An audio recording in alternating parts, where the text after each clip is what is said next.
Google map में अगर आप इंडियन सिटी या विलेज देखेंगे तो कुछ यूँ दिखेगा, जबकि यूके यूएस जैसे देशों में यूँ दिखता है। लेकिन ऐसा क्यों, चलिए समझते हैं। लेकिन उससे पहले चैनल को सब्सक्राइब कर अपने क्रेजी फैक्ट्स परिवार से जुड़ जाए।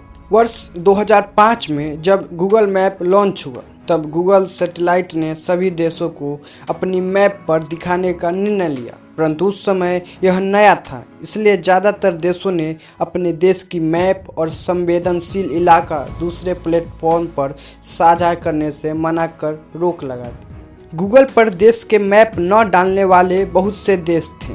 उनमें से रूस, ऑस्ट्रेलिया, भारत जैसे प्रमुख देश थे। यह देश अपने इलाकों की जानकारी किसी से भी साझा नहीं करना चाहते थे, लेकिन बदलते समय के साथ सभी देशों ने गूगल मैप का प्रयोग करना शुरू कर दिया। उस समय ज़्यादा क्वालिटी के लिए विकसित देशों के मैप रिजोल्यूशन को कम किया जाता था। सैटेलाइट मैप्स की जानकारी जुटाती और उसे छोटे रिजोल्यूशन से जोड़ती थी। जितना छोटा रिजोल्यूशन होता था उतनी हाई क्वालिटी मैप्स दिखता था। रूस, ऑस्ट्रेलिया जैसे देशों ने गूगल मैप्स को अप्रूव दे दी, जिससे वे देशों को भी गूगल मैप पर दिखा सकते थे। लेकिन भारत के सामने अभी कुछ समस्याएं थी, जिसकी वजह से भारत गूगल मैप को मंजूरी नहीं दे सकता था। इंडियन सिक्योरिटी कानून किसी दूसरे प्लेटफॉर्म से भारतीय संवेदनशील इलाकों, जिसमें बॉर्डर, सैन्य अड्डे, मुख्य टेरिटरी को नहीं दिखा सकते।